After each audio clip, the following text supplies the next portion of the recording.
શહેરના અમરોલી વિસ્તારમાં ગત શુક્રવારે રાત્રે એક મોટી દુર્ઘટના ટળી હતી। રસ્તા પર દોડતી મુસાફરોથી ભરેલી સિટી બસમાં અચાનક શોર્ટ સર્કિટના કારણે આગ ફાટી નીકળી હતી।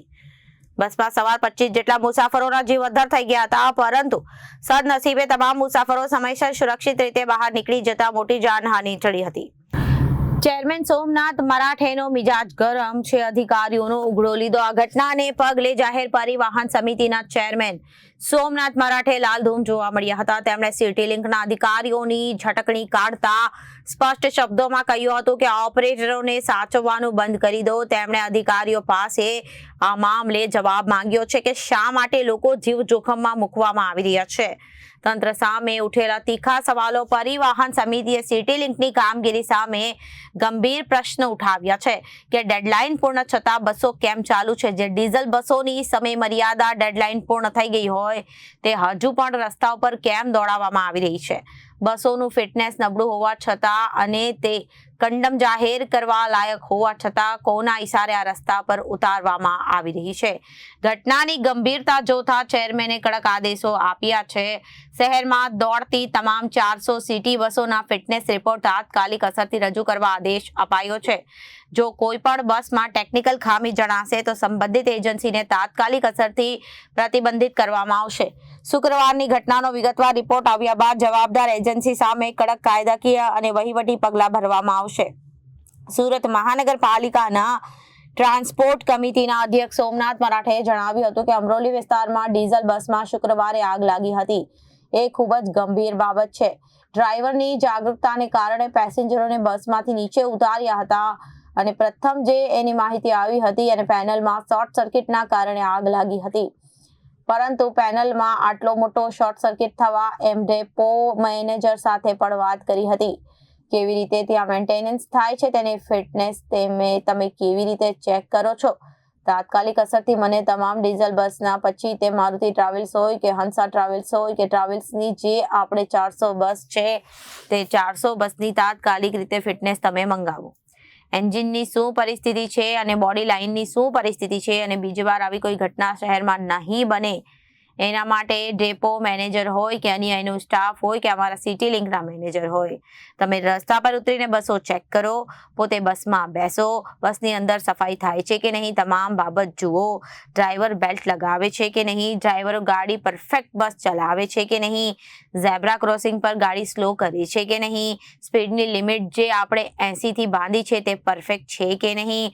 વધુમાં એ જણાવ્યું હતું કે હું જ્યારથી આ વિભાગોનો ચેરમેન બન્યું છું ત્યાં સુધી કોઈ પણ એજન્સીએ મારા નજીક આવવા દેતો નથી અને એમના કરોડો રૂપિયા અને આપણને ફાઇન કર્યા છે અને આમાં પણ જે ગંભીરતા આપણને દેખાઈ રહી છે એની માટે પણ આપણે એને ફાઇન કરવાના છે।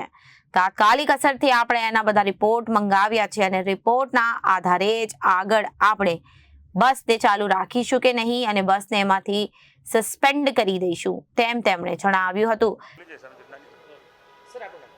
સોમનાથ મરાઠે ટ્રાન્સપોર્ટ કંપની અધ્યક્ષ સુરત મહાનગરપાલિકા। સોમનાથભાઈ, અમરોલીમાં જે ઘટના બની 25 મુસાફરો બસમાં આગ લાગી અને 25 મુસાફરો જીવ બચી ગયા, ત્યારબાદ અધિકારીઓને આપ કઈ રીતે સૂચના આપી છે, તેમની પર લાલ ગુમ થયા અને કડક સૂચના આપવી પડી છે, શું કહે છે?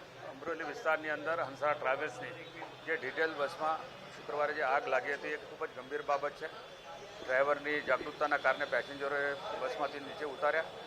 પ્રથમ જે એની માહિતી આવી છે પેનલમાં શોર્ટ સર્કિટ થવાના કારણે જે આગ લાગી છે, પરંતુ પેનલમાં એટલો મોટો શોર્ટ સર્કિટ થવું, અમે ડેપો મેનેજર સાથે બી વાત કરી છે, ભાઈ કેવી રીતે ત્યાં મેન્ટેનન્સ થાય છે, એની ફિટનેસ તમે કેવી રીતે ચેક કરો છો। તાત્કાલિક અસરથી મને તમામ ડીઝલ બસના, પછી એ મારુતિ ટ્રાવેલ્સ હોય કે હંસા ટ્રાવેલ્સ હોય, એ બંને ટ્રાવેલ્સની જે આપણે 400 બસો છે 400 બસેસની તાત્કાલિક રીતે ફિટનેસ તમે મંગાવો। એન્જિનની શું પરિસ્થિતિ છે, બોડી લાઇનની શું પરિસ્થિતિ છે, બીજી વાર આવી કોઈ ઘટના શહેરમાં નહીં બને એના માટે ડેપો મેનેજર કે અન્ય એનો સ્ટાફ હોય કે અમારા પેલા સિટી લિંકના મેનેજર હોય, તમે રસ્તા પર ઉતરીને બસે ચેક કરો, પોતે બસમાં બેસો, બસની અંદર સફાઈ થાય છે કે નહીં, તમામ બાબત, ડ્રાઈવરો બેલ્ટ લગાવે છે કે નહીં, ડ્રાઈવરો ગાડી પરફેક્ટ હાંકે છે કે નહીં, ઝેબ્રા ક્રોસિંગ પર ગાડી સાયલેન્સ કરે છે કે નહીં, સ્પીડની લિમિટ જે આપણે ગાડીથી બાંધી છે એ પરફેક્ટ છે કે નહીં। તો આ તમામ બાબત, જે અગાઉ પણ એક બસ જે ટાયરે ફાટ્યો હતો બ્રિજની ઉપર BRTS બસનો, તે ટાયર ફાટવાના કારણે આખું આપણે બ્રિજની રેલિંગ તોડી નાખી હતી એ બી ખૂબ ગંભીર બાબત છે. તો આટલી મોટી નવી બસ 12 મીટરની બસ, નવા ટાયર, કેવી રીતે અચાનકમાં ટાયર ફાટ્યું? પરંતુ એ ટાયરની જે સર્વે માટે મોકલાયો છે એનો રિપોર્ટના આધારે આ કંપની પર પણ આપણે કાર્યવાહી કરીશું.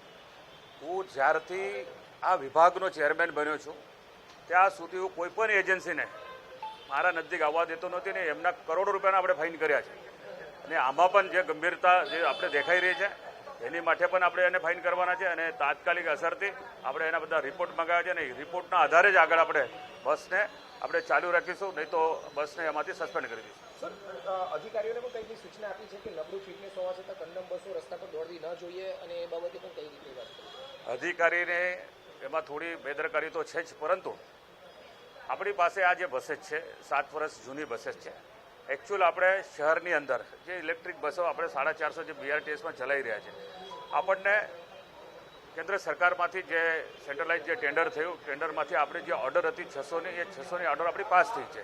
આપણે માર્ચ પછી આપણને વારાફરતી 100 બસની આપણે ડિલિવરી મળવાની. PMYની કંપનીની જે આપણે જે બसेस આપણે સુરતમાં આવવાની છે અને ટૂંક સમય પૂરતી જ આપણે આ બસ ચલાવવાના છે. એટલા માટે એક તકેદારીના ભાગરૂપે આ બसेसની આપણે ફિટનેસ ચેક કરીને અગર ફિટનેસ એની સમય પર મતલબ એની ફિટનેસ અગર બરાબર નહીં હશે, સમય પર એ મેન્ટેનન્સ નહીં કરશે તો આપણે એજન્સી પર 100% કાર્યવાહી કરવાના છે. Reporter Arvind Rathod, Janadesh news, Surat.